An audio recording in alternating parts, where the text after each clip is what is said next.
Good afternoon and welcome to UK Column. I'm Ben Rubin and I'm delighted to be joined once again by Raja Mia. Raja is a journalist and a campaigner who, for the past 6 years, has been raising awareness and blowing the whistle, frankly, on the issue of grooming gangs in his hometown of Oldham.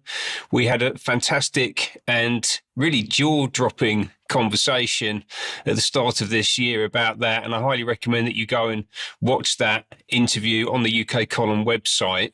Today, we're going to delve into some of the practical action that Raja's been taking at a ground level in the local political system in order to hold local councillors to account, because we think that there are some lessons that can be learnt for people all around the country in what he's been doing. So first of all, let's say hello to Raja and thank you once again for coming along to talk with us here at UK Column.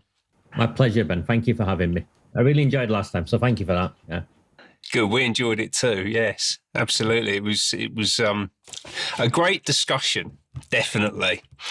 And I'm really looking forward to today because one of the things that we touched on in that previous interview is the fact that you've been very politically active. You've had a lot of success in unseating corrupt councillors in Oldham Council. I think you said at the time you got the Labour Council from 47 to 27 seats, right? So you're actually having a real impact in the political system.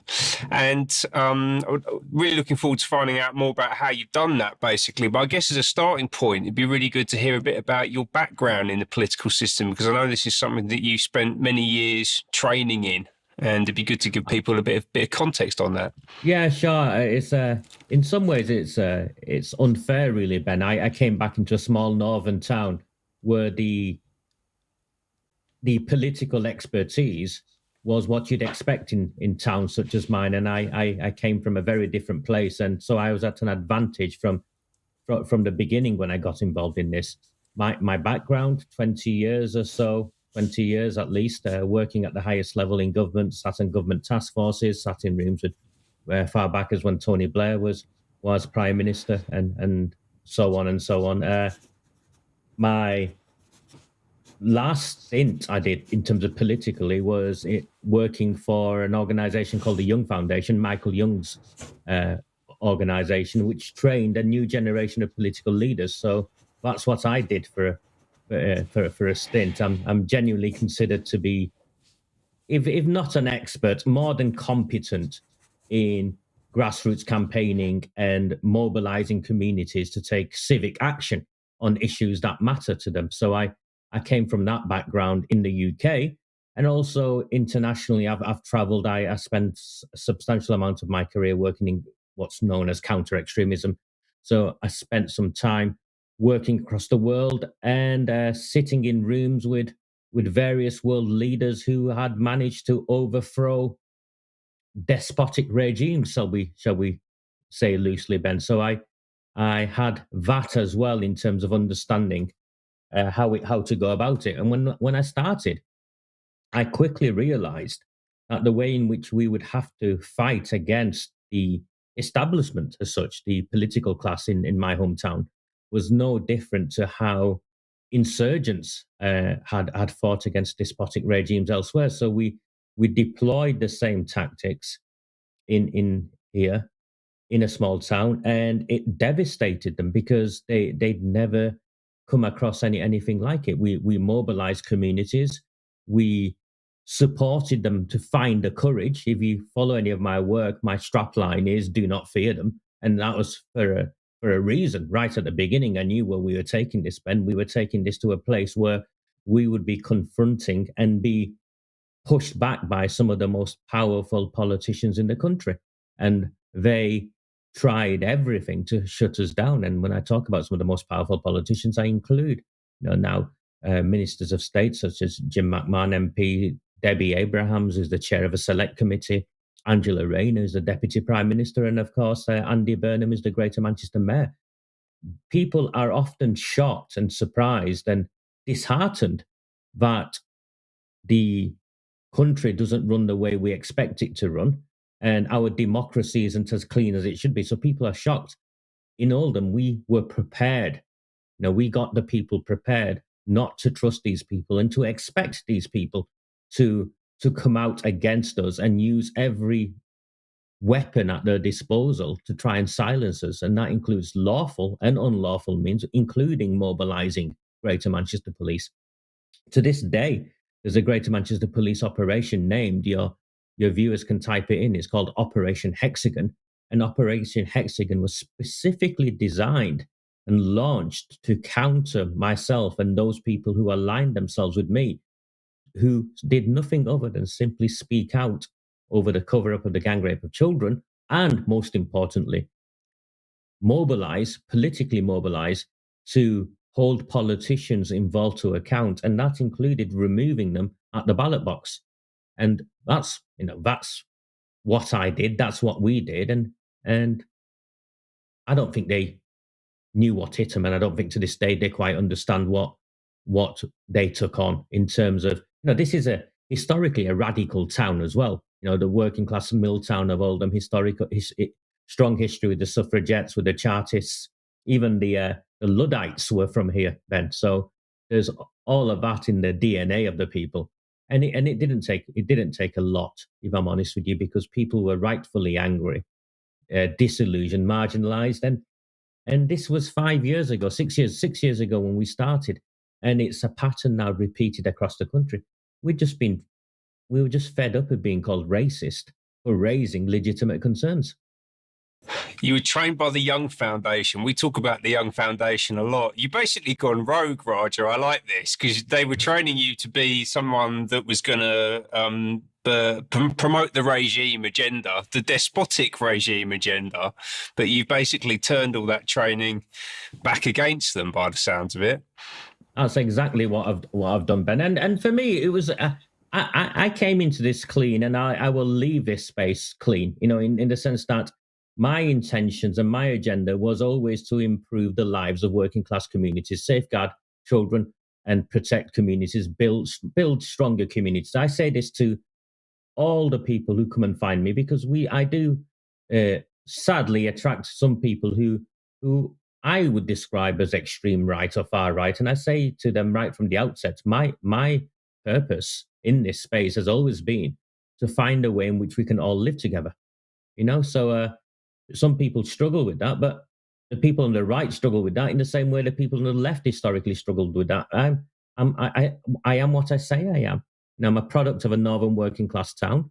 My entire life has been framed by positive experiences through interacting with people from a whole host of backgrounds. And if I can help them, then I have a duty to help them. And it's as simple as that. But the Young Foundation was interesting. It was very, very, very interesting, Ben. Yeah. Very good. So let's dig into some of the specifics, right? Because you've talked about the political landscape. You've mentioned some key people in the top levels of the national government, some of whom are also operating in your local area. So Jim McMahon was the former leader of Oldham Council. He's now in the cabinet, I believe. He's responsible for devolution, certainly. He's doing something very dangerous at some point. You'll pick up of it, no doubt, in terms of changing the way in which politicians can be held to account. And the undercurrent of that is that what they're trying to do is they're claiming they're raising standards of councillors and local government. But actually what they're trying to do is censor opposition. And they're trying to censor opposition as a direct consequence of the experiences him and other Labour Party politicians have encountered in Oldham. So they're trying to strengthen the laws through which they can jump on opposition councillors who we elect, or people like us elect to represent us. So there's something more sinister going on that perhaps you and some of your team will have a look at. He announced a statement. I think he issued a statement this week or last week about this, and it's going under the radar, Ben. Right. Well, watch this space on that one. We're certainly going to have to follow that up. And I would like to, maybe as we get into it, talk a bit more about this new devolved system of metro mayors and how you're personally seeing things changing. But just to start with, what are you looking at a council level when you're analysing the current political system. So I'm thinking about if people are watching this, are sitting in their own hometown, around the UK, wherever it might be, what's the current structure look like? What are the democratic processes that people should be aware of? There's a lot of people, as you know, who are very disengaged from this stuff now. You know, what are the nuts and bolts of the system? And where do you focus when you want to influence it and you want to have an impact and to get things to change? Okay, first and foremost, I think what I recognized as soon as I entered this space in my hometown is the vast majority of people are politically ignorant as to the mechanics of how local government works. And that includes many of the councillors. So in Oldham, we have 60 councillors, 20 wards. Each ward has 3 councillors, and they're re-elected on a year-by-year basis, and there's a fallow year for the 4th year. So that's how it traditionally works. And historically, and I don't want to bore your listeners, but historically there was a system of governance at local council level where there was a committee-style structure, where there'd be various committees and councillors from across all political parties would get to sit on these committees and have a say in decision making. Around the time Tony Blair came in, most of that changed, and it's something called a cabinet style approach to local governance was introduced, where the ruling party essentially identified 8 or 9 councillors, and they would sit together and make a decision on everything. Well, so whilst they had committees and advisory boards, they were all really irrelevant. It was 8 or 9 councillors. And a few years ago, Sheffield Council was the first of the councils that objected to this cabinet style because it takes democracy further away from people, Ben. And at a local government level, that's never a good thing. So Sheffield Council went through a process where they were getting rid of this cabinet style and returning to a committee style. So we were struggling right from the outset because it was a cabinet style government, local council run. So our only opportunity really to engage was in the full council meetings. Now, in the past, full council meetings would be held once every month, and the public would be invited in. There's public questions, there's minutes of meetings that the committees report back on. And we can either use public questions to scrutinise what's taking place, or we can work with councillors, opposition councillors, who have bought into our viewpoint to be our representatives in the council chamber. Again, unfortunately, what they did there was they shut down democracy. So these full council meetings that were once a month are now once every 2 or 3 months. I think there's only like 5 a year. So at every opportunity that they can, they're making it harder and harder to be held to account. Public questions, historically, you could submit a question and then you'd be invited in and you could ask the question directly yourself. That has now changed, where you've submitted them to a council officer and it goes through a system where the mayor then reads out your questions for you. And of course, the questions are now all loaded with Labour Party plants in my town. They're all former councillors or friends and relatives. So at every opportunity, they're trying to shut democracy down. If you were to come to my town and go to the next full council meeting, and I say this from experience, it is easier to get a visit in a prison and get through security in a prison than it is to get into the council meeting in the town where I come from. All of this is intentional, which means what we've been doing has been working, because every month, every other month, they're coming up with another strategy, another attempt to try and hinder the public involvement in local decision making. So what have we been doing? I sit here. It started during COVID, and I would run online workshops using Zoom. This is completely alien to me. When I started, I'd never used a camera or anything like this.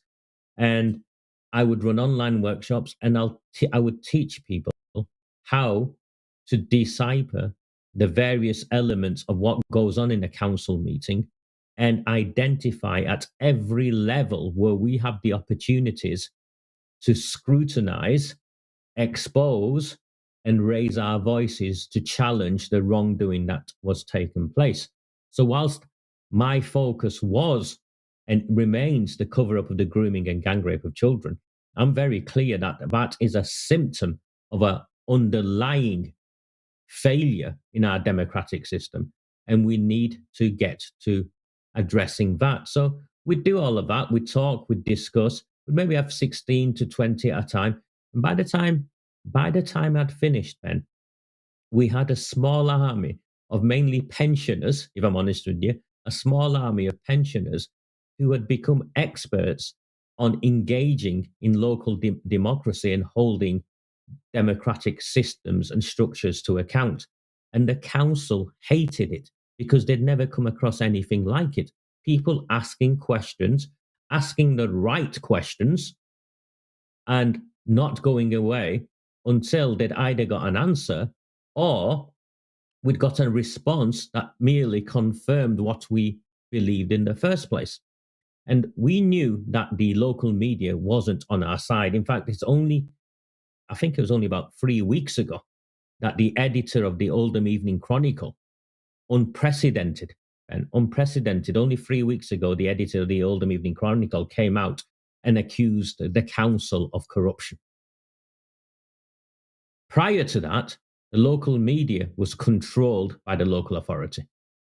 So we had social media and we had a Facebook page, and the council repeatedly attempted to close our Facebook page down. The Labour Party repeatedly attempted, and Facebook were pandering to that. So we struggled. We did struggle for a long time, but we managed to have our own voice, I think is what I'm saying to you, using social media. And because they can't control social media that way, everything that was happening in the council chamber, every document that was being released, every nugget of information we were getting, we were then amplifying via social media channels and WhatsApp groups.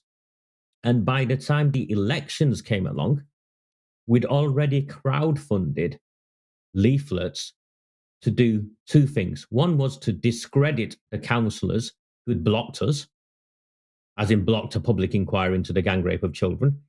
And the second thing was we had capacity built, trained, motivated, encouraged, identified, all of those things, a whole host of independent and opposition councillors who were best placed to challenge for these seats. And then what we did was we went back out and educated people to get behind one candidate, not to split the vote.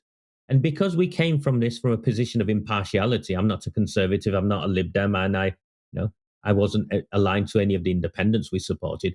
We just supported the best candidate possible on the promise from them that once they got in, they would support government intervention in the town. And it took us five years. It took us 5 years and probably about 100 of us. If I'm honest with you, 100 of us in a core team, and we decimated the council. They went from 47, this is a safe Labour town, they went from 47 down to 27. Of course, it helped. It helped when we had imbeciles that were opposed to us. So first and foremost, we had a council leader from Failsworth who was called Sean Fielding.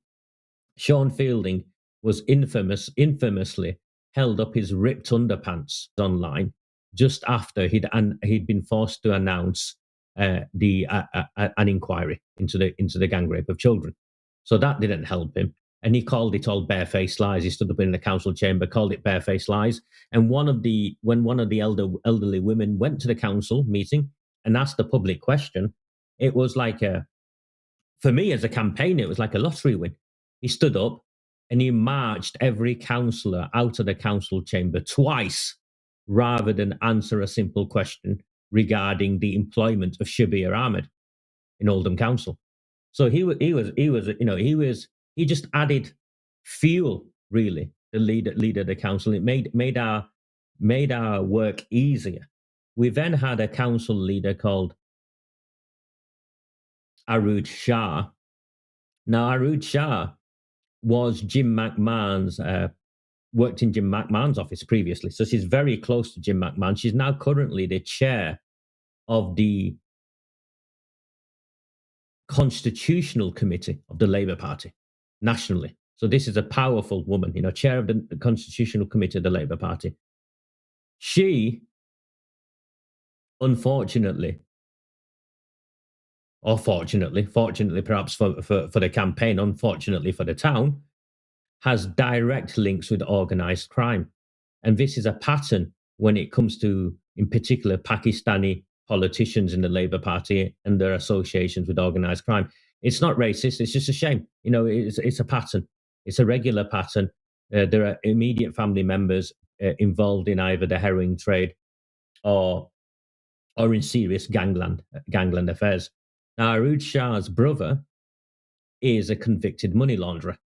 You can't pick your family. It's fine. And he was younger when he did it. So I have no issue with that, really.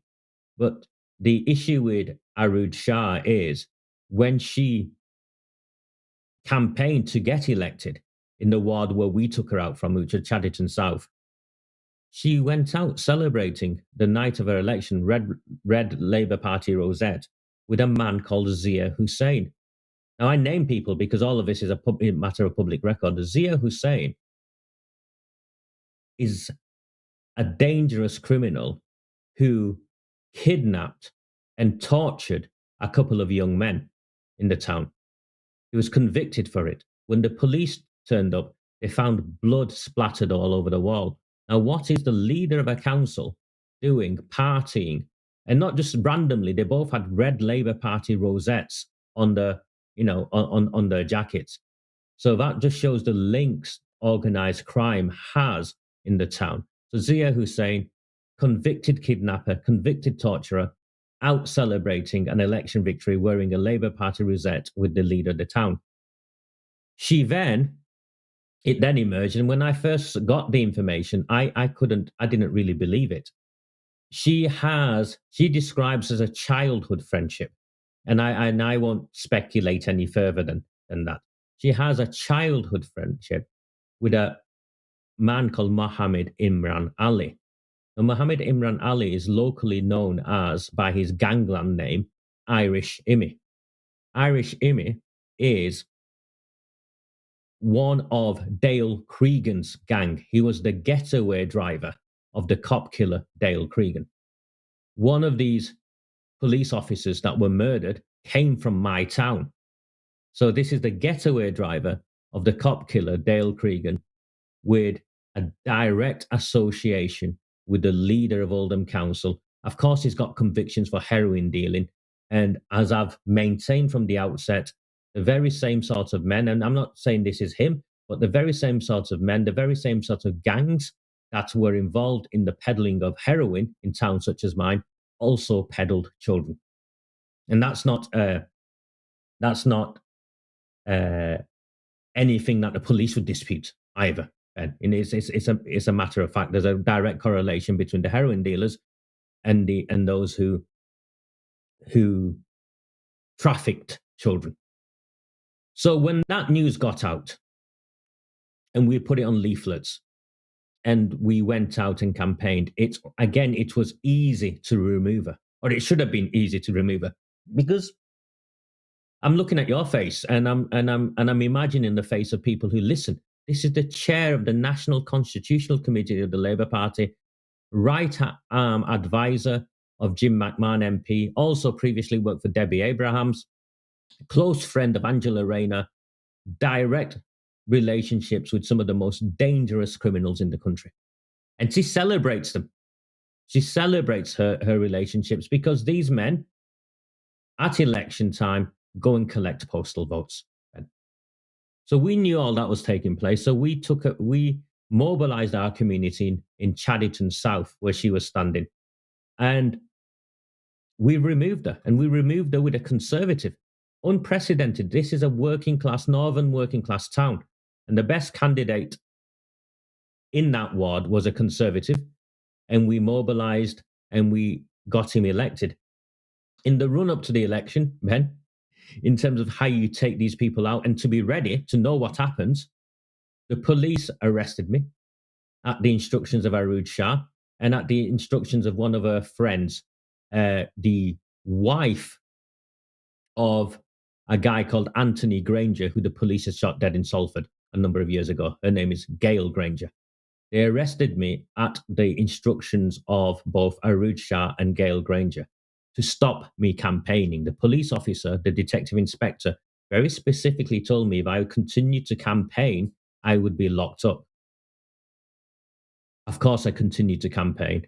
And it took me 3 years, Ben, for those cases to collapse against me. But I knew, part of me knew what I was getting myself involved in when I decided that this, this cancer had to be purged. And you wanted to talk about Metro Mayors at some point. That's when I realized how multifaceted and the different layers were of the establishment who were out to get us, because the police's attempt to prosecute me was a malicious prosecution. They dawn raided my house. 8 police officers dawn raided my house. I shared it with my 6-year-old daughter at the time. And they dragged me away without even having taken a statement from either Arooj Shah or Gail Granger. And when they dragged me away, the newspapers, because the local media were involved, the newspapers ran the headline that I'd been arrested as a child sex offender or as part of a child sex offending investigation. And that was probably a low point, but we kept going. We kept going, Ben. We leafleted, we campaigned, we knocked on doors. This is old-fashioned, boots on the ground, knock on doors, speak to people. We'd got a cross-community team working with us. So some of my team, they're like everything from retired soldiers to pensioners to teenage mothers. All of that cross-community team, and people believed us, Ben. When we knocked on doors with our leaflets and we spoke to them, as I'm sure the people who are listening to this, we're not some far right nutcases as the establishment tried to present us as that. We definitely aren't the criminals, despite them trying to portray us as criminals. And we removed Arooj Shah from power. This was a second Labour Party leader in a row we'd removed from power. And at the time, because we'd removed her from power, the Labour Party who were in opposition stood up in Parliament and claimed it was a misogynistic campaign because she was a woman. It was a racist campaign, and used any and every identity label they could use to try and silence us. We'd got momentum going. All this time in the background, we've got opposition councillors taking motions for public inquiries, asking very uncomfortable questions about how public money has been spent. For instance, and again, I name names and I have the evidence to back this up, so you don't have to worry about any of that. There's a man in my town called Frank Rothwell. He's famous. He rowed across the Atlantic for charity. He's a character. And he owns the local football club. He owns Oldham Athletic Football Club. Frank Rothwell, when we were taking out Arooj Shah, for reasons only he knew, went out and delivered leaflets. He wasn't a candidate or anything. Delivered leaflets promoting and supporting Arooj Shah. A few years later, or the subsequent year, Frank Rothwell, after he's bought Oldham Athletic, the council, and this is a cash-strapped council, provide a private football club, a privately owned business, £1 million for its pitch. Last week, they've just announced that they're supporting them with a further £5 million.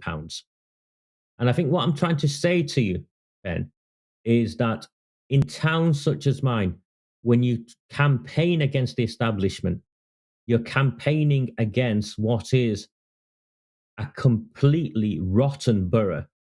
And there's no hiding of what's taking place. They're doing it in plain sight. So when Andy Burnham gets himself involved, and this is, the king of the north, want to be future prime minister, Greater Manchester Metro Mayor, and his PR machinery of how great he is, and he gets himself involved in the cover-up, you've got to wonder where this leads and how endemic it is across towns and cities where political parties and demographics, such as in Oldham, align, and what we do about it. Because it has nearly killed me. It's been 6 years and it has nearly killed me to get us this far.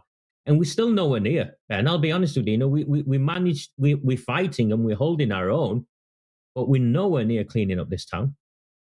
I almost don't know what to say in the face of that, Roger. Like, it's just astonishing, when we talk and I hear about some of the stuff that you've seen and that you've had to deal with. I think the main thing that jumps out to me from that is that if you're going to get into this area, people listening, then you need some bravery, basically, and someone's got to take a position of leadership, like Roger's taken up in Oldham, to galvanise people and to hold these politicians to account ultimately. Now, I'm not suggesting for a second, by the way, that every council is going to be the same as Oldham's, right? Because the issues that we're talking about here are particularly mucky, I think. Let's just put it like that.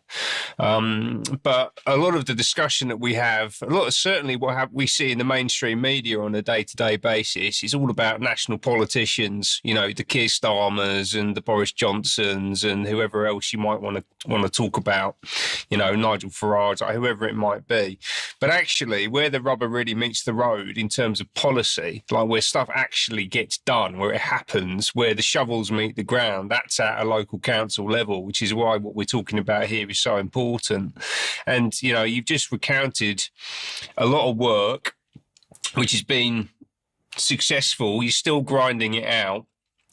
You've got your small army of pensioners. I love that idea. Like, you've got a core group of people who have been enabled with an understanding of how the system works. And, at some point, I would love to talk to you about whether we can run some sessions potentially for our members or whatever else it might be. I'd love to. Yeah, we should do that, definitely. Because ultimately, it's a process of exposing what's going on inside the council in the face of all of these things that they've introduced in order to try to stop that from happening. And it sounds like they're making up lots of elaborate new rules and introducing people into the situation and having people walk out of council chambers, and anything that they can do to stop what you're up to is they'll chuck it into the mix, including arresting you, right? Like this has been an all-out war, really, that you've been subjected to. But I don't think that it necessarily has to be at that level for anyone who wants to get involved in this, because you aren't necessarily in your average council going to be dealing with the issue of grooming gangs, for example. It might just be that we're looking at the implementation of some of the other global policies that are coming down the track, whether it's 15-minute cities or, the introduction of new experimental energy systems or whatever it might be. Those things only get implemented because of local councils. And if we want to have an impact on the national agenda, then I think that's the best place to focus. And ultimately, you have had a success, right? So you got the Labour. So if I remember correctly, you got 60 councillors on the council. That used to be 47 Labour. That's now down to 27, not least through the efforts of you and the group that you've been working as part of. Yeah, they're in a minority position, but we've gone further than that. I mean, we've done something which I chuckle at the last council meeting. What we managed to do was have an extraordinary council meeting. I think I mentioned it to you last time we were on. I was pushing this idea of extraordinary council meetings.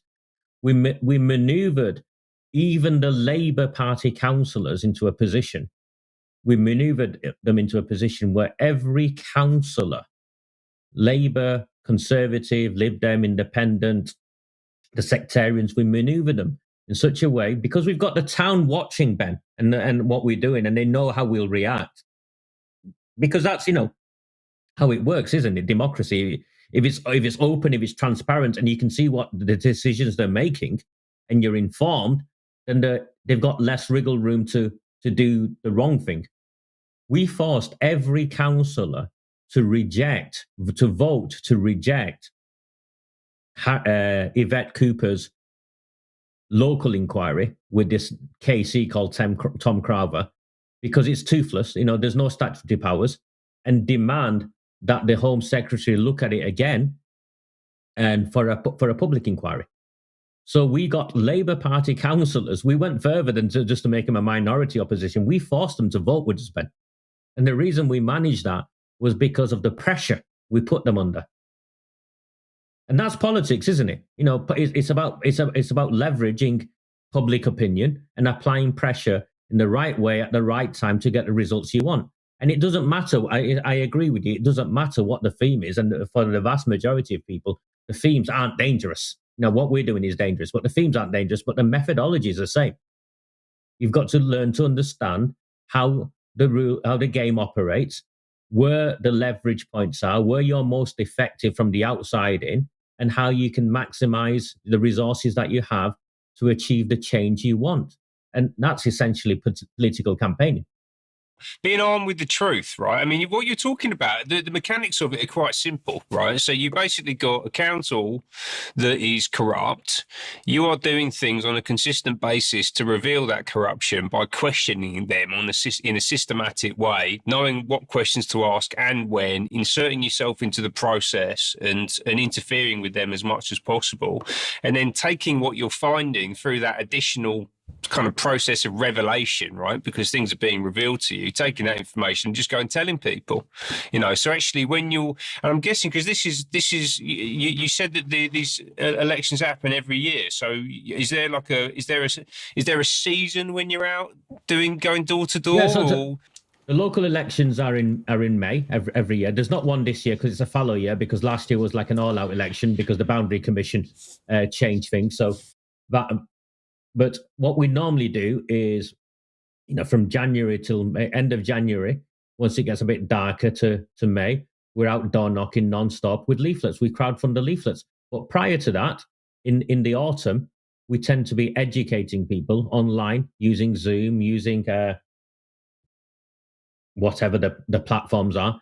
And then we also work directly with the people we get elected, like the councillors, because and we're coming up short there, Ben, and we need to get better at it. But we're learning as we're going along as well, because a lot of the councillors are just people who come forward and get elected are unprepared, and particularly if they're independent councillors, they just don't have the scaffolding around them to be able to navigate what's taking place. And a lot of them get wooed. Sadly, a lot of them get wooed. It's like the Lib Dems, when they went into coalition government and the Conservatives just played them, gave them ministerial cars and briefcases, and then before they knew it, they'd agreed to everything that the Conservatives wanted.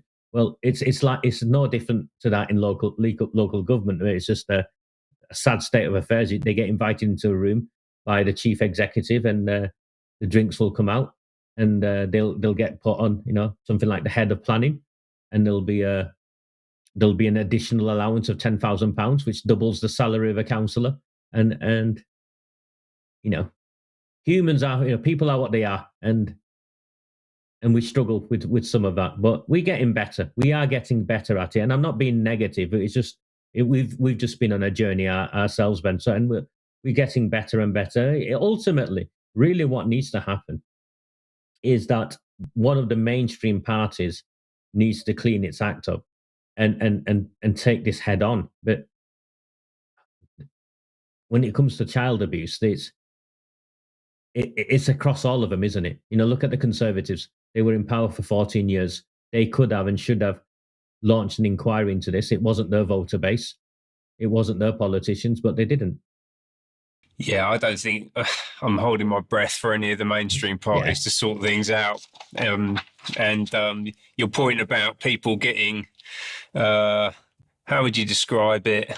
Enticed into the machinery of the state once they get elected, right? It's probably a nice way of saying it, right? Let's not say they get compromised and corrupted when they get into power, but that's kind of what's going on. But you just have to deal with it on a case-by-case basis, ultimately, don't you? So just Okay, so I'm learning a lot from this. This is really because I've been very sort of uninterested in the political process for a long time, and particularly council elections. I don't think I've ever voted in a council election. I've voted in national elections, but never in a council election. But it sounds like there's quite a lot of variation then from location to location, right? So that, in terms of you mentioned the difference between the what did you call it, committee style and cabinet style, where you've got fewer councillors, you've got people who meet once a month, you've got some that meet just 5 or 6 times a year. And so actually people, if they're thinking about becoming more politically active, they'll have to go through a process of analysing their own council and seeing what the kind of the nuances are and the idiosyncrasies of their own local area. But broadly speaking, they're all doing similar stuff, right? What you essentially have is either a committee style, which is rare, or a cabinet style. The cabinet style basically means the party with the most, with a majority, decide what happens. And they even exclude their own councillors. It's just in a small group of 8 or 9. It's a Tony Blair sort of style of leadership. And then you have council meetings, and each of the committees underneath the council meetings are. They produce reports, and those are the opportunities. Buried in those reports is always the information we need, and then we have tools open to us. The tools we have open to us is public questions that we can do directly. We also have the means of opposition councillors that we now have on side, who can raise matters inside the council chamber, also directly with council officers. And then we also have, and we've used it effectively multiple times, Ben, is freedom of information requests. Now, done properly and coordinated, they're dynamite. Because, again, you've got to accept and understand that a freedom of information request, the aim isn't always to get the information you want. Sometimes the aim is to get them to lie to you. Sometimes the aim is to get them to reveal something they didn't want to reveal. There's a whole host of ways of using freedom of information requests, and we ran workshops. I ran workshops, and then I sat back in awe and looked at the whatdidtheyknow.com site, that where people were off their own volition submitting brilliant freedom of information requests. And in some ways, what they were doing is grinding to halt the machinery of local government, which again is a weapon for us. Because we want to do that. Sometimes we want to do that. If 6 or 7 people submit complimentary FOI requests at the same time as public questions are going in, at the same time as opposition councillors are challenging decisions or raising concerns, and with social media amplifying all of that, they can't deal with the pressure, Ben. Right. They can't deal with much because, unfortunately, local governance doesn't always attract the brightest or the best. I think it's probably fair to say, right? Yeah. And I think that's what I was saying, explaining to you, because when I first came into this, I expected a higher ceiling of challenge. And I'll be honest with you, what we've achieved has been difficult, but it's not been difficult because we've faced competent people. It's been difficult because of the corruption and the criminality, not the competence of those who are opposing us. That's good to hear. That fills me with confidence. I'm feeling very excited by this conversation. Oh no, we can win this. We can win this. It depends what you guys want to do. But if you want to mobilize, if you want to learn how to challenge, how to hold to account, and basically how to improve the places where you live, I think that's what it boils. How to have a say and make a difference on what matters most to you. And I was always taught when I believed that stuff and I belonged on the left, and I was always taught to be the difference where you can be the difference, and I can be the difference in the place I live.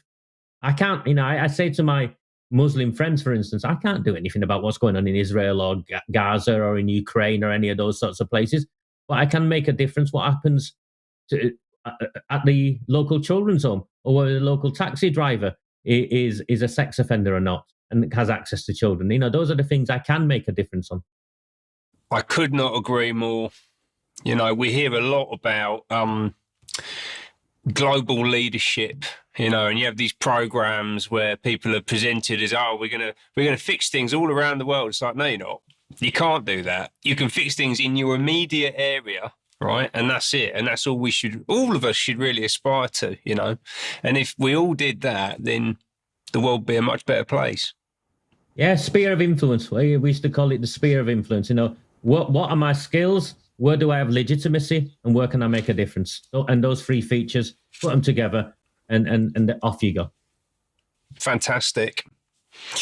Okay, so look, we talked a bit about the current system, and that's been really helpful. Thank you very much. And we're definitely going to have to talk about arranging some sessions and training up our army of pensioners and retired soldiers and other people who can get active. My apology to your audience. I've not met any of you yet. It's beyond me and you, and I spoke to Stephanie, I think. So my apologies if you're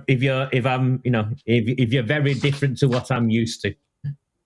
I don't think that you need to apologise on that front. And I mean, the more the merrier ultimately, right? But I think it's fair to say that when people get older, they become more attuned to the bad things that are going on around them. They become more intolerant of the sort of mediocrities that we're seeing in government that we're all ultimately paying for, right?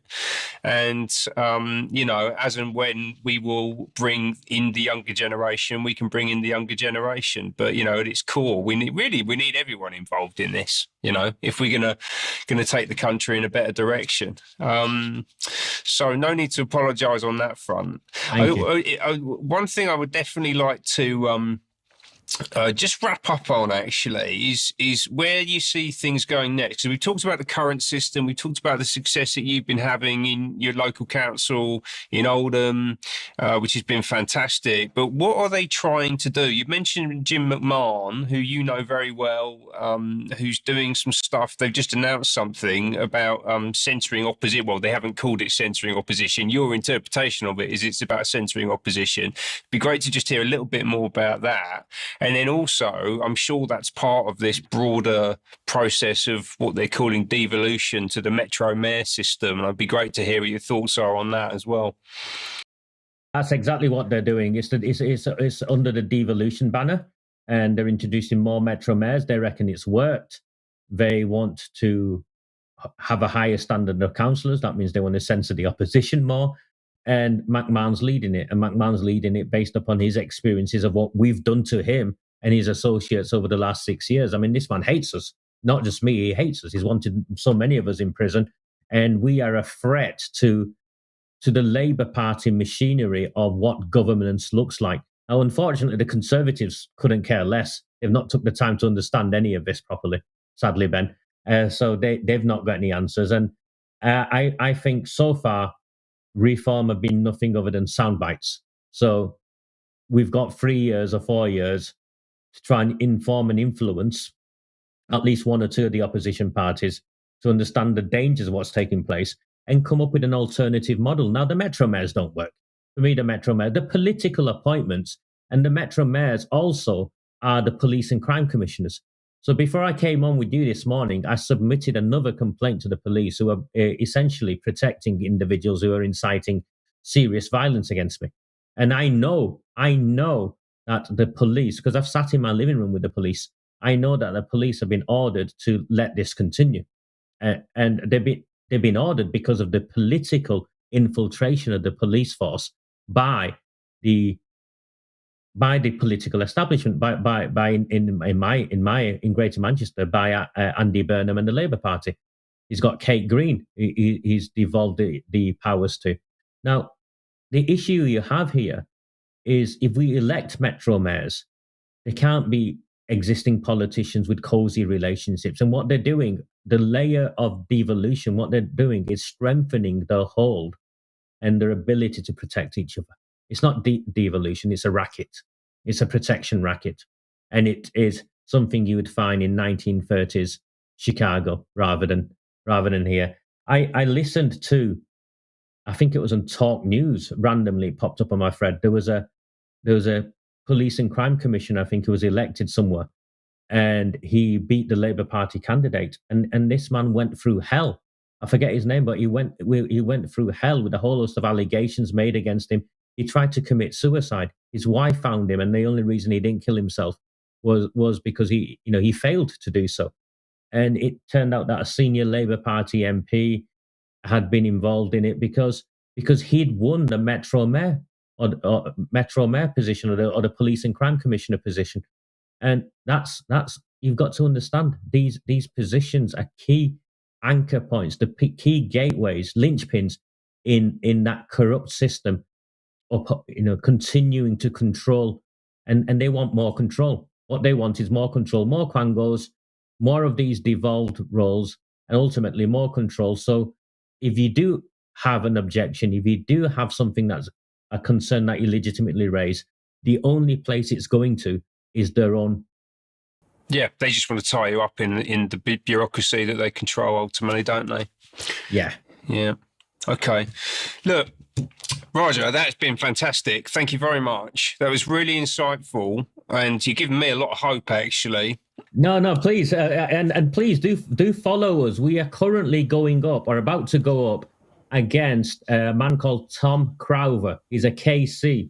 So Tom Crowther is the counsel who's been appointed by Yvette Cooper to front these local investigations, and we're calling him out. I've issued a letter, and we're looking forward to him to come to Oldham because we've took on senior Labour Party politicians, we took on senior police officers, senior journalists, and someone like Tom Crowther doesn't scare us because we will not allow them to cover up what's took place. Ben, so if you don't mind, I'm just calling him out. Look forward to meeting you, Tom. I'm sure he's not looking forward to meeting you. But anyway, look, there's loads to get into here.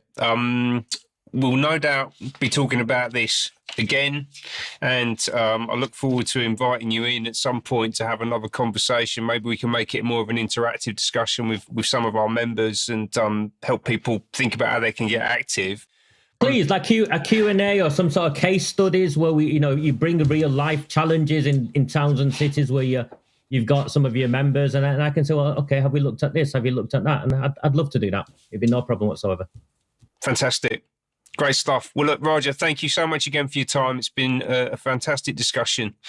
And for now, I've been Ben Rubin for UK Column, and Roger Meir up in Oldham, showing us the direction that we should be taking to fix things in our own backyard and ultimately lead to a better country for everybody. Thank you. Thank you.